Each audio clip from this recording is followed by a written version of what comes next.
I wrote an article about the anime Claymore and put it on my website some time ago, and I never made a video about it, so that's what I'm doing today. It's just gonna be a quick one because I think that Claymore is not as mainstream as it should be, although there are certain sects of people, or sects, of the anime community that know and appreciate it for everything that it is. It is a great, condensed, trope-flipping, shonen-esque 25-episode anime from the late 2000s, 2007 to be specific, and it was one of the first animes that I watched outside of having it on TV.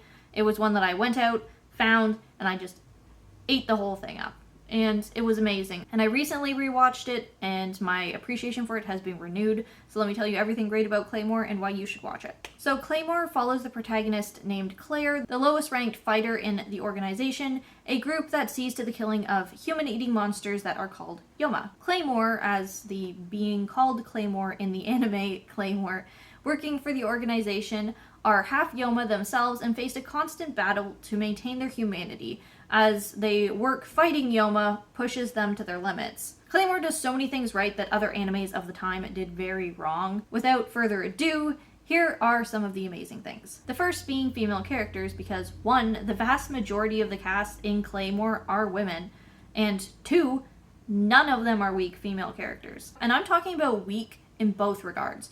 All the characters in Claymore are woman warriors with compelling backstories and distinct, compelling personalities. Unlike other animes that continuously throw new, inexperienced characters alongside the seasoned veteran protagonists to keep the stakes high, Claymore doesn't rely on that because, well, it doesn't make sense. In a world filled with cruel realities and monsters, only the smart and the strong should survive long enough for them to be introduced to the audience. If you want a cast of wicked, badass female warriors, not only killing monsters but working towards understanding the hidden truths of their worlds, Claymore should definitely appeal to you. An interesting thing about Claymore is also its style. Because Claymore in the show are depicted as silver-eyed witches with blonde hair as a means to single them out of regular society, they are only identifiable by their hairstyle, armor, and scars. This may sound like it could get a bit complicated in an organization of almost 50 Claymore warriors, but the show does a great job of keeping each character distinct enough to identify even from afar and in a split-second shot. It's an interesting take which sets it apart from other anime that throw completely different styles on every single character in the cast and wash out any of background, non-relevant figures. This world's fashion sense is simple and rooted in medieval ages plain attire. Often you can identify a character from the show without context by name with little more than the shape of their hair, and it's pretty impressive. Claymore as an anime has rationale. It might seem like I'm setting the bar low to say the characters in Claymore are rational, but it's much more than that. Claymore are inherently smart, battle-hardened warriors, which means the conflict they face cannot be trivial. Claymore doesn't just ramp up power levels of its monsters and the strategies or skill needed to overcome them as the show progresses.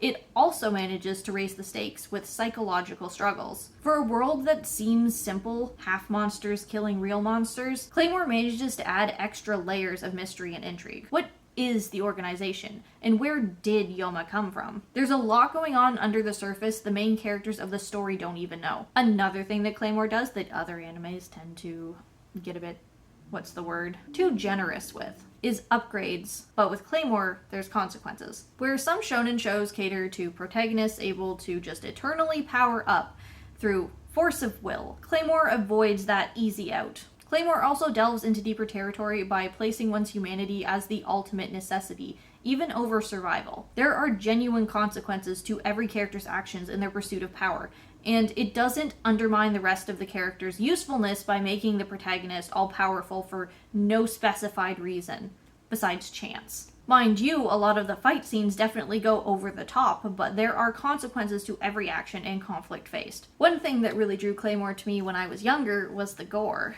As much as Claymore didn't have the budget to smooth out some of its panning shots, you can see the effort the animators put into making the action scenes and the gore clean and brutal. And trust me, some of the stuff in Claymore is way more brutal than other action animes are willing to go. You'll find that there is a lot of phallic symbolism throughout the show and in fights involving the opposite sex, but in all honesty, it feels appropriate rather than heavy-handed. Claymore in their world are constantly dehumanized, seen as objects, fighting machines. It adds a deeper layer to their existence as seen from our real worlds and stigmas. If you wanted, you could certainly dissect Claymore for underlying meaning through the brutality of these phallic-oriented monster fights, but also the gore is just awesome. And the last aspect of Claymore, for only a 25-episode series, one of its best parts was the relationships. Despite the brutal fighting, the gore, the conspiracies, Claymore manages to be quite heartfelt at times. The relationships characters form are meaningful and shape the plot. In a world so littered with evil, there is still caring, kindness, and love. Claymore beautifully captures a world that should have long forgotten attachment for the sake of survival,